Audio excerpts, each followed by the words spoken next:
The 1948 Economic Recovery Act,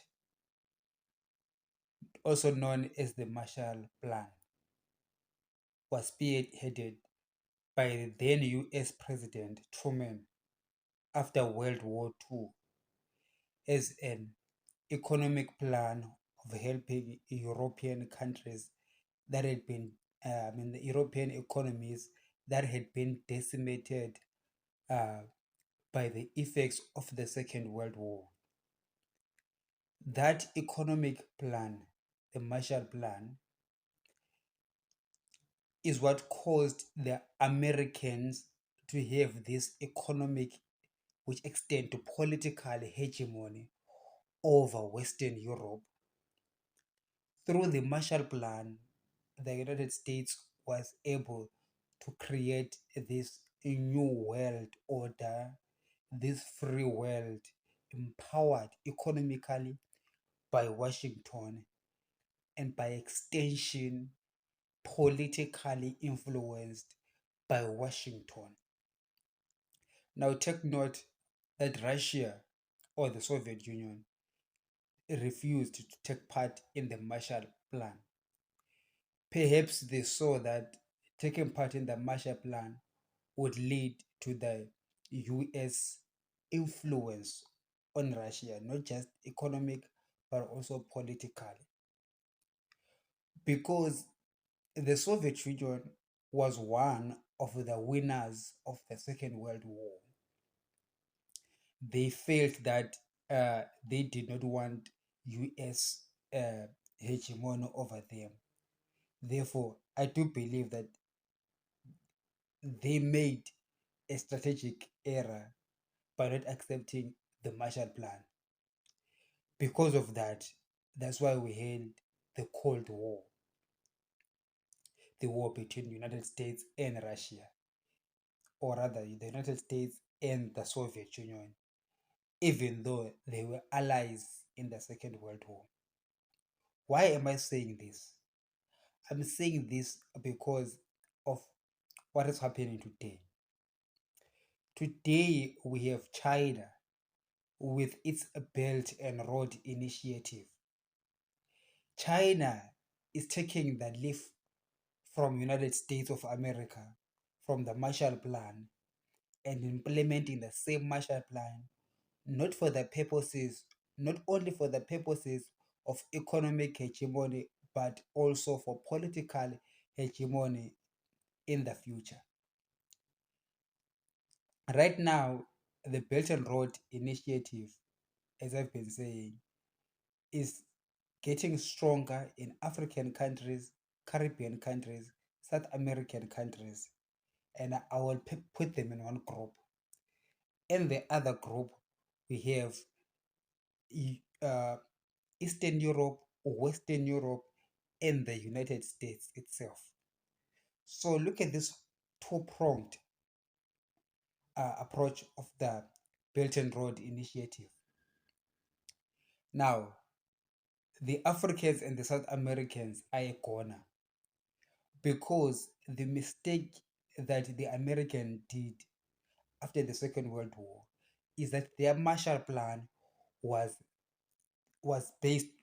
focusing only on white countries, which means it was racist in nature. If you look at the European countries that the Marshall Plan aided, they were white. They are white countries. Even after the Marshall Plan, if you look at other economic recovery acts or other acts of economic recovery by the United States on other countries, it was focused on white countries. In the 1940s, Japan also was a receiver of American aid. And what are the Japanese? They look white. Okay, they might not be Anglo-Saxons, but the color of their skin is more lighter. At the same time, during those years, there were countries like Cuba, Jamaica in the Caribbean that also would have gained some economic and political freedoms through the Marshall Plan, but no, they were not part of the Marshall Plan. I do believe it was because of the color of their skin. So the Americans went ahead and freed the South Koreans and went ahead in the late 1970s, even created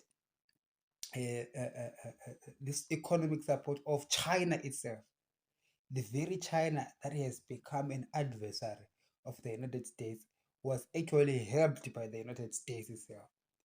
And all the while, Africa was suffering, poor, and neglected, and also the Caribbean. And because of that, as China grew, because Japan failed to grow, Japan went into a depression in the 90s, but China has not. China has grown non-stop and is now challenging America economically. And not only is it challenging America economically, but also challenging them politically, political influence around the world. The way that these things start, it starts with economic influence, which is the Belt and Road Initiative. I told you that it has got two prongs. One is focusing on Africa, the poor countries that have been neglected by Washington. This is to the detriment of poor Washington policy of selecting countries on the basis of their color and discriminating against black nations. Now it has come to bite them back. For China is making inroads in those neglected countries. Yet China itself, in its own country, is a very racist state. Black people are suffering racism in China, not just for the Chinese government, but from the Chinese people themselves, including the Chinese companies that have come into Africa. They are racist in nature, and I've seen videos of black people being beaten, old men being beaten by their Chinese managers and being laughed at, being tormented as if they're second-rate citizens in their own countries by Chinese investments, and all that is sanctioned by the Chinese government and the oppressive African regimes that are taking are seeing that loophole that Washington has left, because Washington believes that it historically believed that black people were inferior. But that mindset has led all these black governments that are corrupt and do not respect human rights to flock to the side of China and accept China's economic recovery plans, you know, Chinese financial influence, which will lead to Chinese political influence against the Americans. On the side of the Western Union, Western Europe, and Eastern Europe, China is making inroads there. And by the way, I've been saying that China's big partner is Russia. And Russia's China, Russia's Russia, China's partner with their Nord Stream 1 and 2, feeding the industries of, of Europe, causes Europe to be subservient in the future to the nuances of the politics of Russia and China. If the Nord Stream 2 was not bombed by whoever, and having Europe relying economically on Russia and China, the Marshall Plan, which also led to NATO, would bring about a breaking up of NATO itself if China succeeds in what it does. And if that tragic event happens, as we're seeing the cracks within NATO, talking about Emmanuel Macron speaking against US leadership, and some elements in Germany beginning to brew against the US leadership of NATO. If NATO breaks part, Europe will be subservient to Russia and China. With China having Europe and now having India and Saudi Arabia on their side, having the oppressive regimes in Africa on their side, using their economic hegemony to overtake South America and the Caribbean, the United States will be isolated. Not only will it be isolated with the rest of the world, but it will be isolated even within its alliances. If Western Europe breaks off from the United States, this idea now of the United States favoring so-called white countries and neglecting black countries like Zimbabwe is gonna come biting them, because it is the ones that we have been refusing that you will find that they actually could be partners that you would need to win this global war. Right at the bottom of Africa is South Africa, which has been engaging itself in military drills with Russia and China.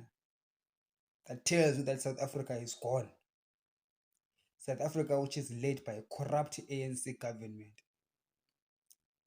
and Zimbabwe, led by another oppressive, corrupt government of Idi Mnangagwa. You can see the characters of all of these governments that are pro-Russia, pro-China. Oppressive in nature, corrupt, bringing their economies down, increasing income inequality, no respect whatsoever for human rights. And their countries are all in decline. Now, that's the reason why I am against a Chinese hegemony around the world, in favor of a US-led world order. However, Washington now therefore has to learn to extend its thinking on who must be part of this world order, and include black people, black countries as well. A modern day Marshall Plan has to be hatched in Washington to target Africa, the Caribbean, and South America, to counter China's Belt and Road Initiative. Why do I say so?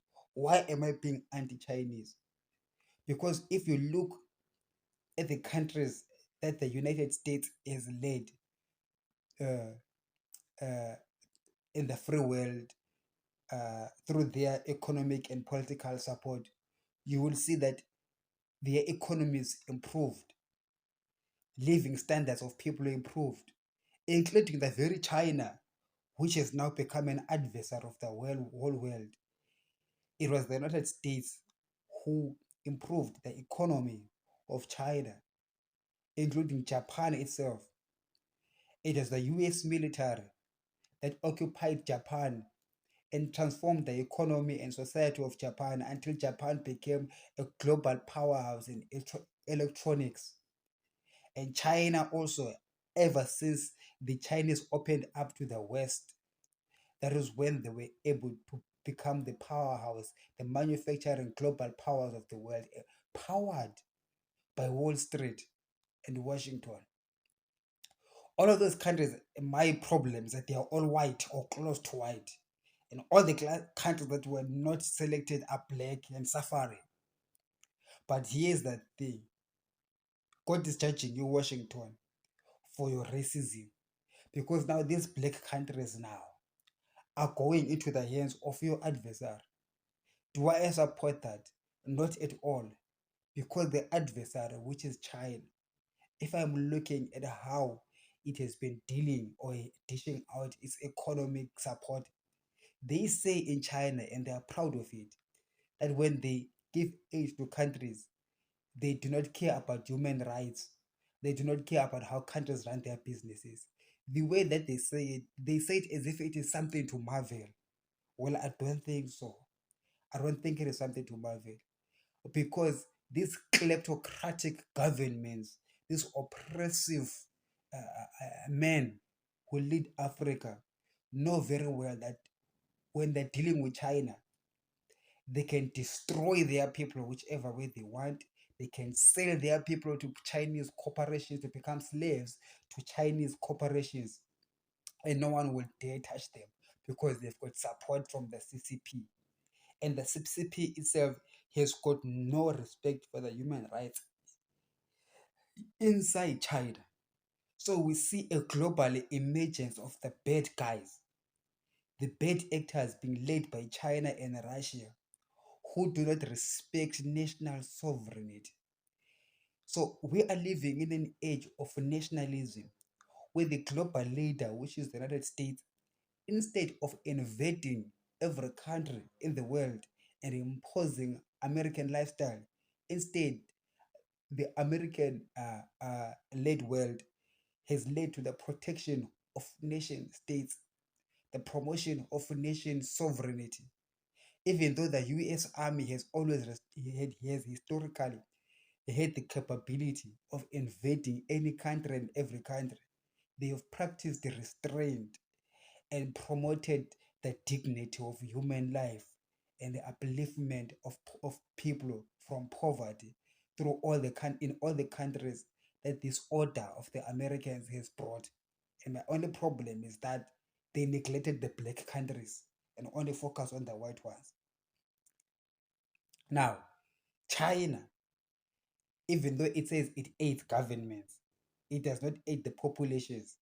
And these populations are being destroyed by all governments, even sometimes at the support of China, because the Chinese come and also enslave the locals as well. As I've been saying you that we are seeing reports and on the ground of the oppression of the black people in Black Africa by Chinese corporations.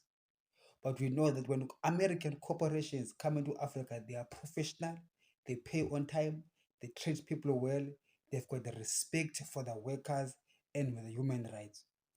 It makes sense to me that we need to protect the world order that is led by the United States. As a Zimbabwean, from an African country that has been neglected by the American system, I would advocate that Washington be very careful in extending Marshall Plan also to Africa. Now, when I speak about economic recovery acts sponsored by the United States to Africa, it will therefore extend to becoming uh, political influence. And I do believe that economic and political influence in Africa that is anchored on Washington leadership will lead to a rapid elimination of poverty and disease across Africa. That which is more important to black people than just chanting pro-Russian slogans and chanting look east policies that do not benefit the people but the kleptocrats in power. Being aligned to the Western world allows the politicians to uh, avail themselves to scrutiny for the sake of the masses. Therefore, this war against China is not just an American war against China, but it is a war of all the good people in the world against the bad of this world. The good people won World War One. The League of Nations collapsed. The United States went into depression.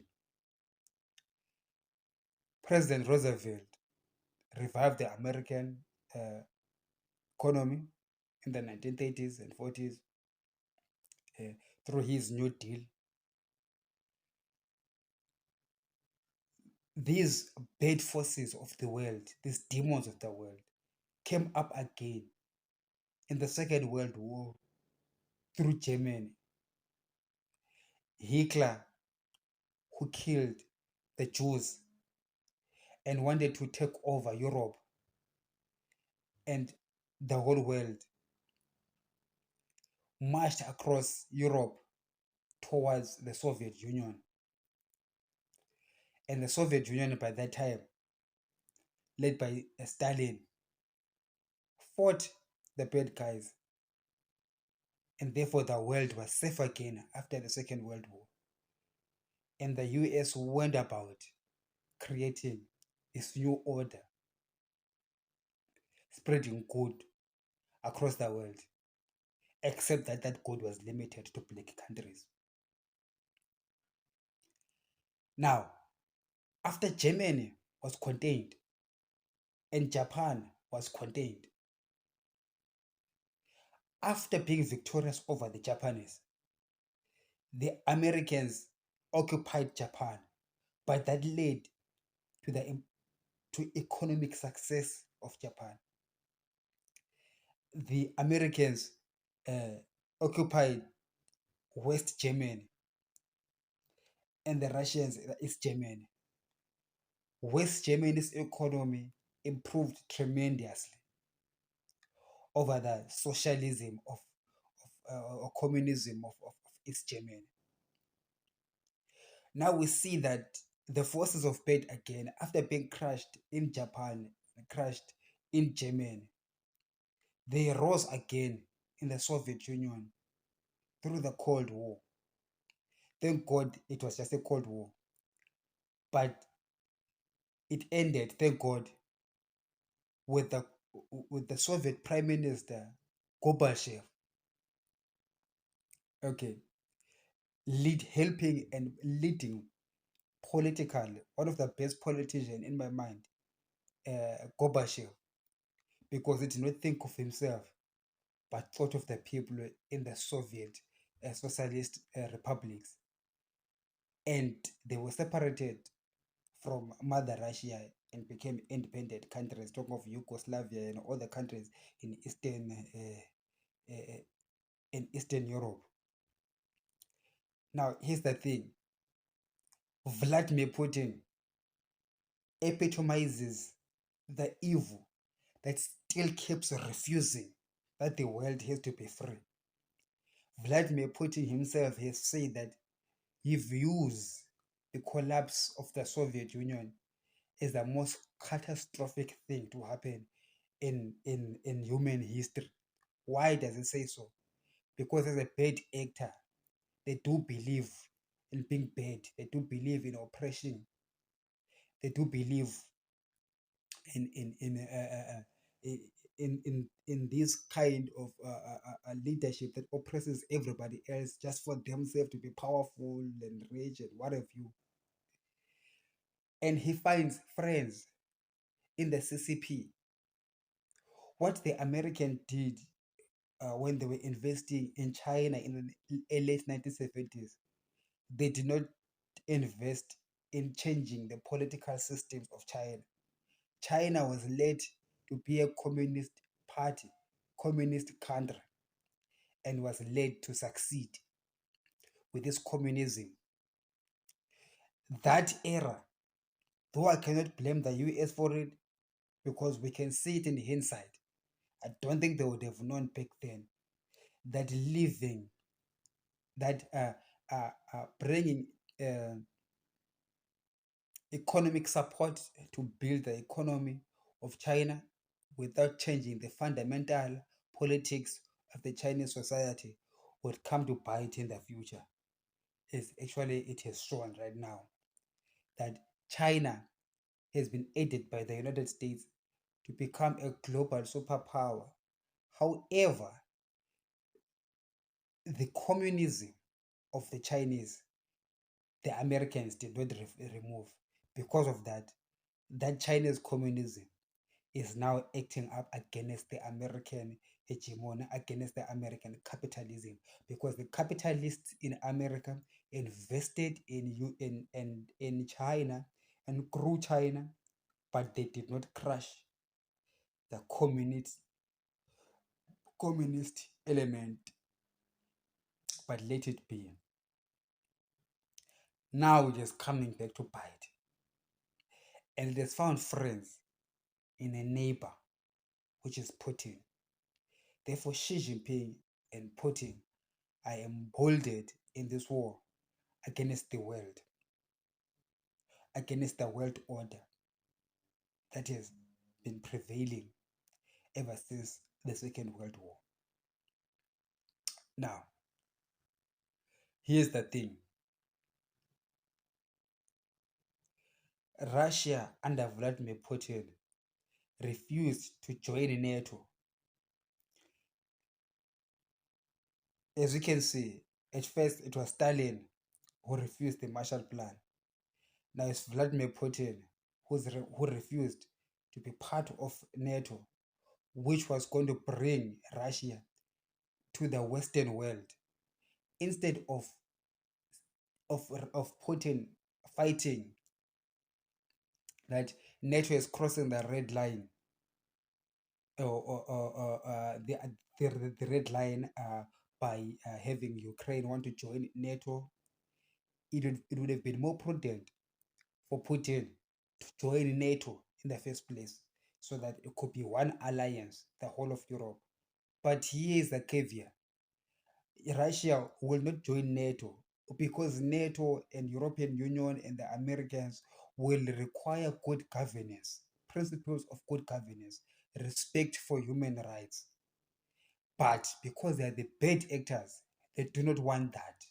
They cannot join NATO because they are kleptocrats. They wouldn't join democracy or democratic movements or things like that. They believe in domination. They believe that they are strong men who must dominate the weak and crush the weak. They don't believe that as strong men, it is their strength that is supposed to uplift the weak, which is the American model. Their model is that the strong man must crush the weak. Therefore, the weak is sent to the abyss just for the sake of being weak. Yet the American model, for the reason why I am supporting it, is that the strong support the weak. Now, as we see, nonetheless, that Russia refuses to join NATO. Instead, fights a losing battle, invades Ukraine. They invaded Georgia. They invaded Crimea. Obviously, Putin wants to revitalize the old Soviet Union. At least that's the pretext at the moment. What makes you think that Putin is so um, confident that he could make inroads in this war, unless if he has got backup, and his backup is China. China, which is currently pretending not to be at war. China, which is the second most powerful military in the world and second most powerful economy in the world, thanks to the United States of America. China, which somehow did not go to a depression like Japan, still is economically intact and therefore feels powerful and therefore now wants to take the big throne to topple the United States together with Russia.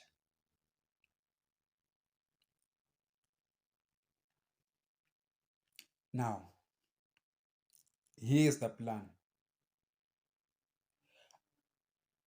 We must not be against the Chinese people or the Russian people, but we must be against the Russian and Chinese principles that are, are, are, are being upheld by the Chinese and Russian leaders.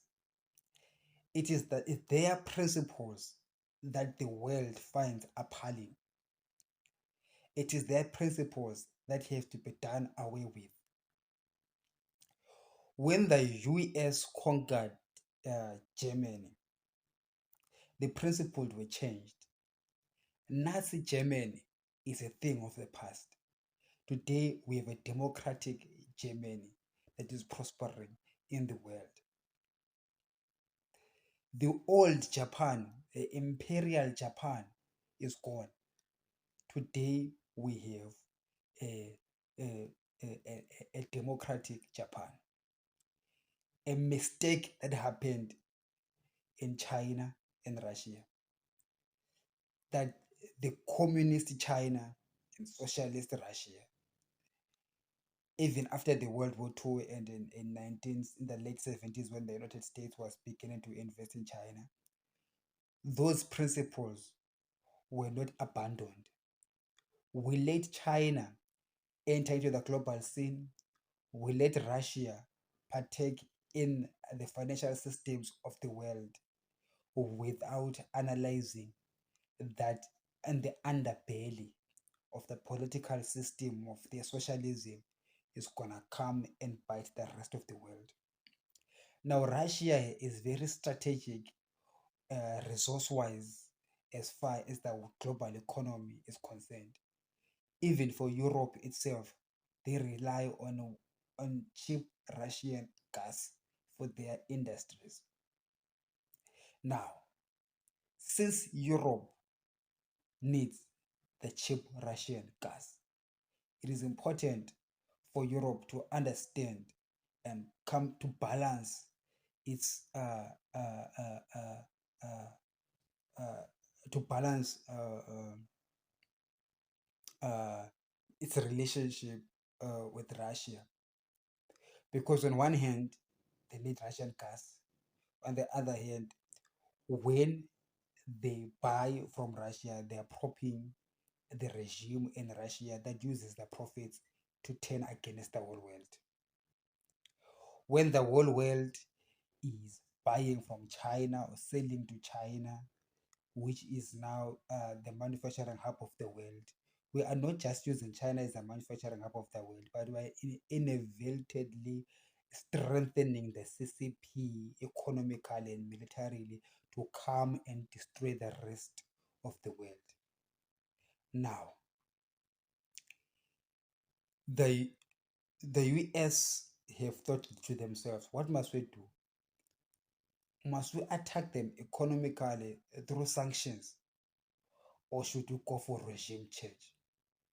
The Americans have opted for punitive sanctions on Russia, economic sanctions.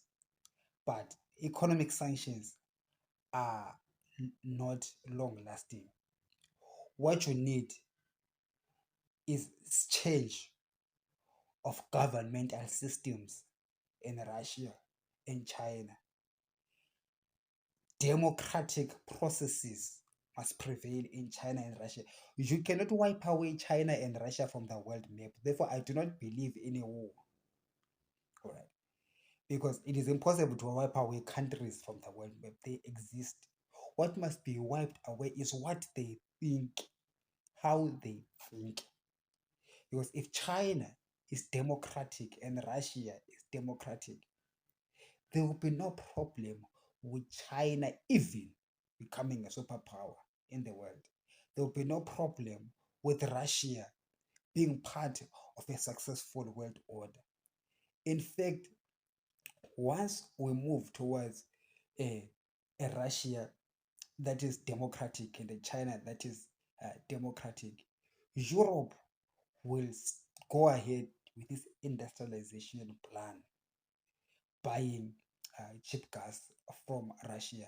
And Russia, by the way, is a supplier not only to Europe but to the rest of the world of major raw materials and resources like oil, gas, and other minerals that are useful to global industries, European industries, Chinese industries, and African industries. Russia also, the producer of food.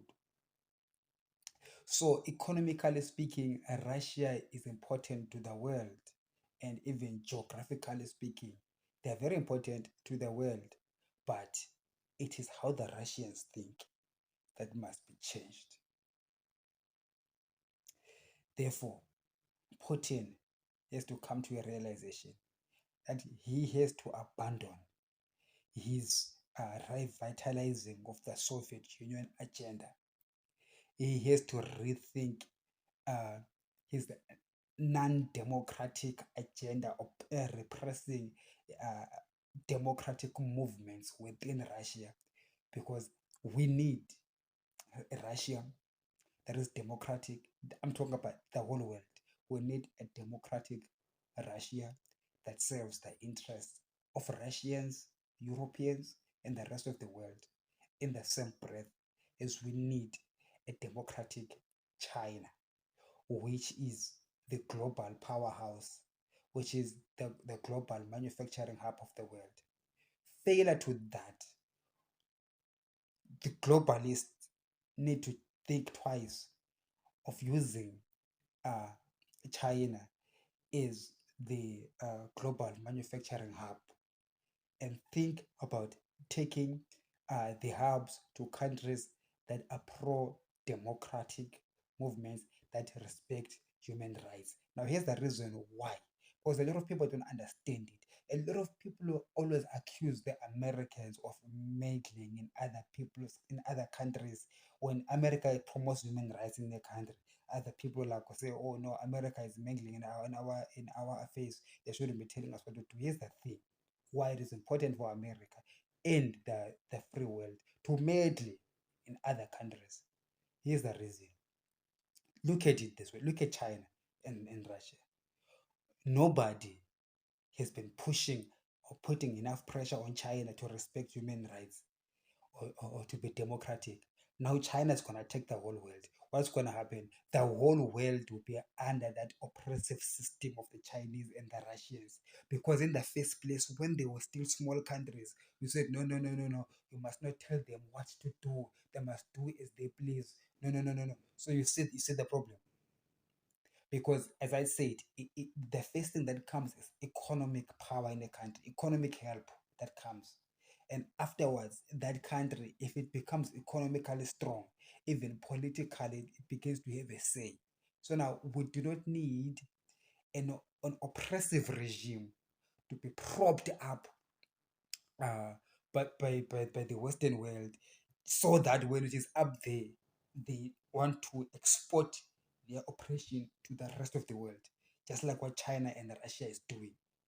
That is why when I say that American help, when it comes to Africa, it shouldn't just look and say, oh, we just want to be friends with Africa, but look at democratizing Africa and look at addressing the issue of human rights in Africa, so that when Africa prospers economically, it does not become in a place where it's very prosperous, but it's got autocratic regimes who are now more powerful than Europe, USA, China, and wants to take over the whole world and carry on with their regime all over the world. Imagine if ZANU-PF was the most powerful, was leading the most powerful country in the world. Imagine if Zimbabwe becomes the most powerful country in the world and it is led by Idi Mnangagwa and ZANU-PF. How the South Africans, when they're led by ZANU-PF, will they be happy? The Europeans led by ZANU-PF, will they be happy? The whole world. Look at Zimbabweans run away from ZANU-PF to go to safer countries, to safer Western countries. Imagine if Zimbabwe becomes the superpower of the world and Idi Mnangagwa and the oppressive regime of ZANU-PF is leading that government, and together with Putin, they are running the whole of Africa and the world. Where will the people who are running away from oppressive government go to when itself the global power is an oppressor? All is good. You see what I'm talking about? We can't have China running the world, because if they run the world, there will be no place for anyone to hide. What you are going to have in that scenario is a great tribulation. Great tribulation. When China says no to Christianity, they are gonna ban Christianity in all the countries, and no countries that can say clear, because they have a hegemony. They control all countries. Right now, the country that really controls all countries is the United States. But look at the benevolence of the Americans, the benevolence of Washington, that it allows nation states. For me, the very state that Washington promotes nation states, when they have got a military that is able to invade all countries and make this whole world the United Nations of America, being ruled by Washington, but they're not doing that because they are promoting the dignity of human life and respecting that people can must have the opportunity to dream and be a people, be called a country, be called Zimbabwe, be called Zambia, be called Malawi, and have your own aspirations.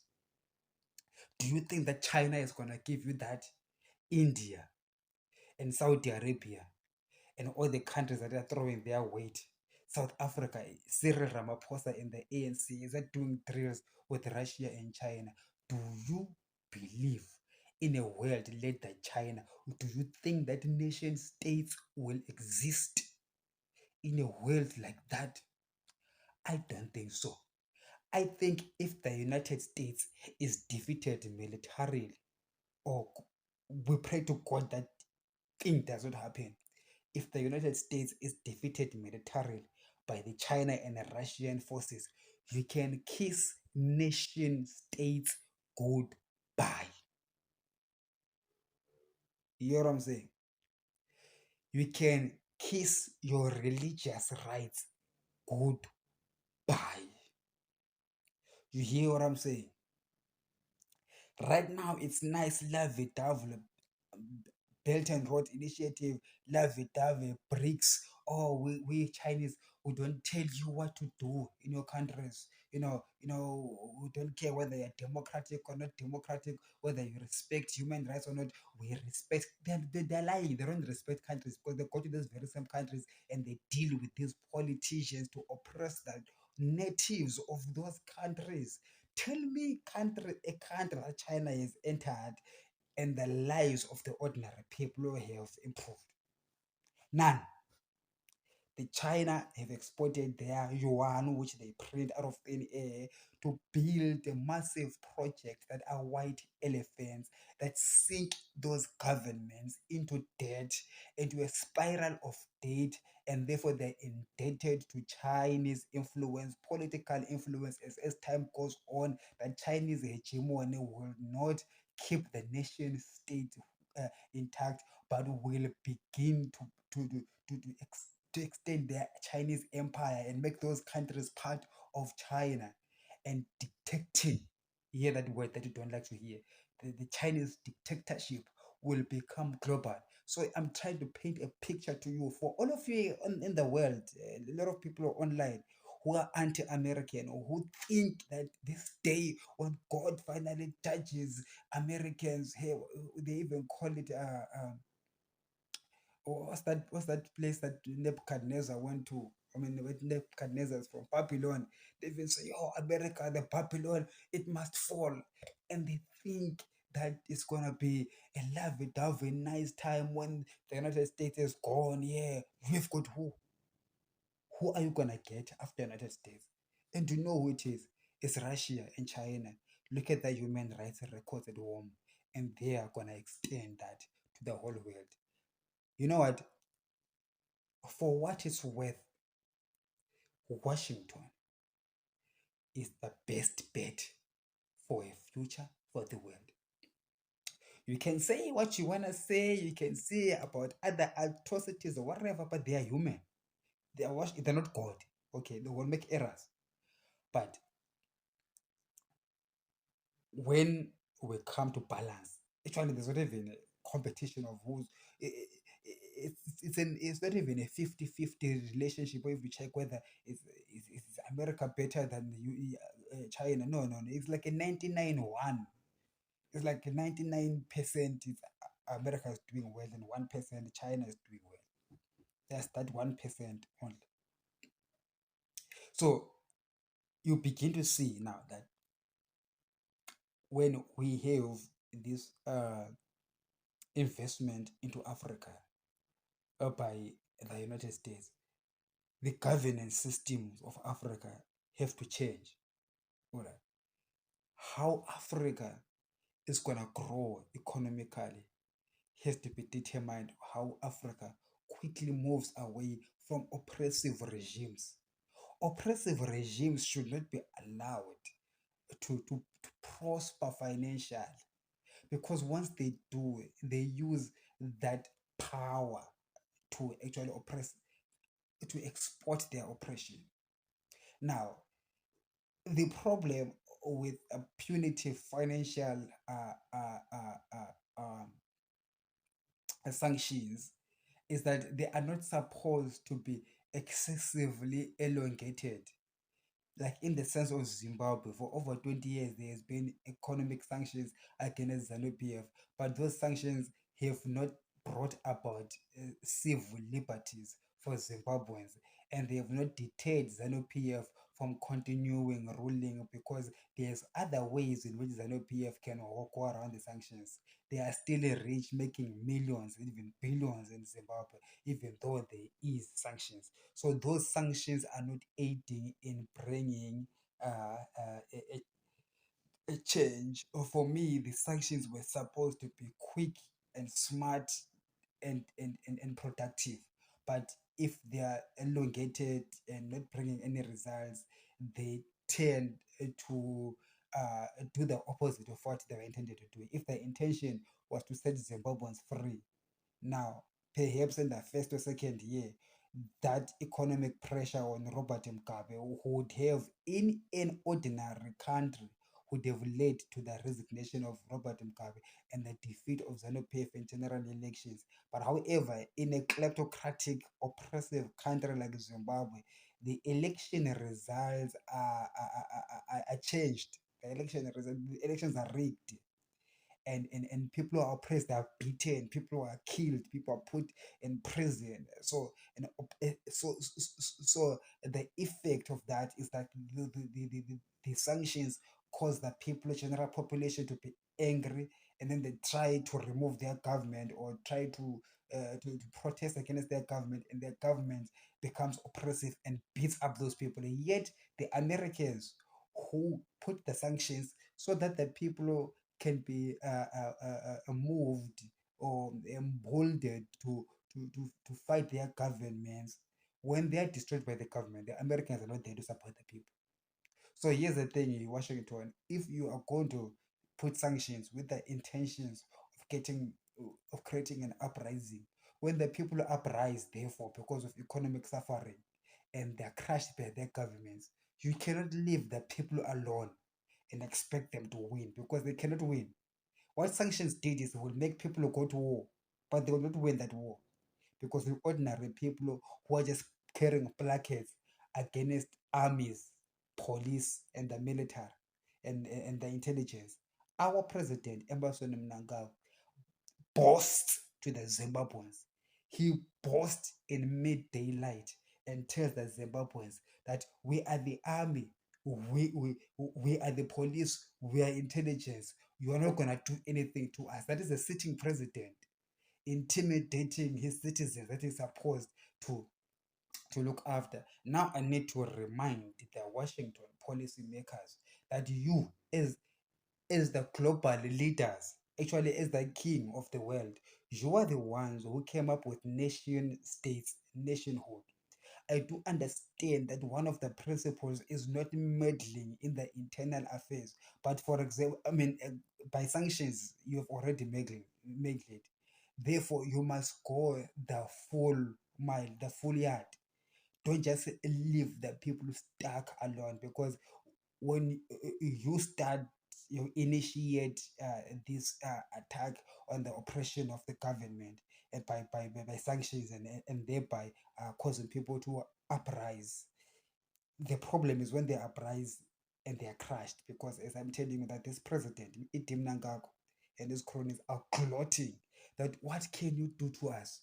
We are the military, we are the police, we are the intelligence. And they are right, they are the intelligence. We've infiltrated not only the Zimbabweans in Zimbabwe, but the Zimbabweans outside Zimbabwe, giving them peanuts. I know people will get paid $30 a day just to keep that, to prop up the government of Zimbabwe, the oppressive. You see, because these people are broken, they've been destroyed by the Zimbabwean government. So when the government comes, I'm gonna give you $30 a day. It's a lot of money with you. Understand? It's a lot of money with you. Some of them is just like the $200 to $300 a month. Okay, just to keep the government in power, an oppressive government in power. But they've got no choice because if they don't take that 200, 300, they've got nothing. They could die of hunger. So the Zimbabweans who actually support the oppressive system do so because of the little slice of bread that they're given, as opposed to nothing. So you see, the economic sanctions work to the extent of causing suffering to the people, to the extent to which people can uprise. But then, if the people uprise and those that sponsor the sanctions do not come to the aid of the uprising people, those people will be crushed. It begs, to wonder, does Washington really want Zimbabwean people to be free? Or actually, Washington is a diabolic bunch of people who believe, who desire, or want the black Zimbabweans to suffer, or whose aim for the sanctions is not really for the removal of ZANU-PF or regime change as it is being purported out there, but rather to actually deeply entrench the suffering of the masses through an oppressive government and regime, so as to create a low wage takers who are well educated in Zimbabwe, but they come to South Africa and go to the rest of the world and become slaves or low wage takers. It makes us wonder, if is that not the mindset of Washington, because we cannot keep sanctions for over 20 years that you know very well are not targeting your actual enemy, but are targeting the ones that you purport to be for. I would like to believe that in Washington there are cooler heads who still want to keep America and the United States as the global superpower, because this policy of sanctions that are not supported by real support, when people are being beaten by the army and the police, I'm talking about, match what the people are facing.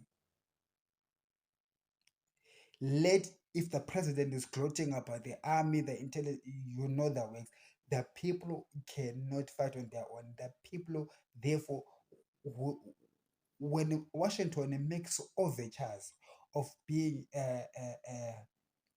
in partnership with the people, let Washington partner with the people all the way through to victory, to ultimate victory, and not in a distant future, but victory now.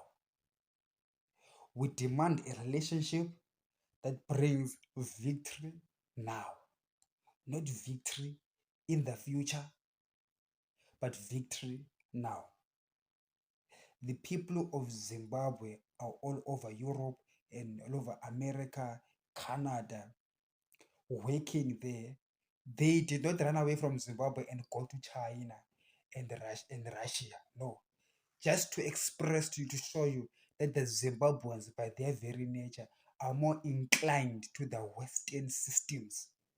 That is why when they run away from a kleptocratic government of ZANU-PF, they do not go to China or Russia to stay there. They go to UK, they go to the United States, and they go to Canada, they go to Australia. Now, what is the common denominator among those countries? Okay, they are all Western oriented free world countries led by the United States. Then it tells you that these people are already predisposed to Washington politics, and therefore it gives an opportunity for Washington to build base in Zimbabwe for the sake of a regional influence across Africa, to counter this Chinese invasion of the Africas. So now, Washington, you need to be thinking your alliances in these regions. Otherwise, the US empire will fall and no one will celebrate. Do you know what I'm saying? Otherwise, the US empire will fall. And if the US empire falls, no one will celebrate, because it will be the end of freedom for all of us. So, Washington, I support you. I put my weight on you because after analyzing and recognizing what is at stake, I see that my future, the future of our country, the future of our children lies with Washington and not with China or Russia because of the reasons I have stated above. And I believe that one of the inroads that America has to take in Africa is through Zimbabwe, albeit not through the current regime of ZANU-PF, which is oppressive and repressive, because propping it up will lead to you to make the same mistake you did in China, the same mistake you did in Russia, where you prop up economies that are led by oppressive regimes. Therefore, ZANU-PF must go. Holy is the Lord.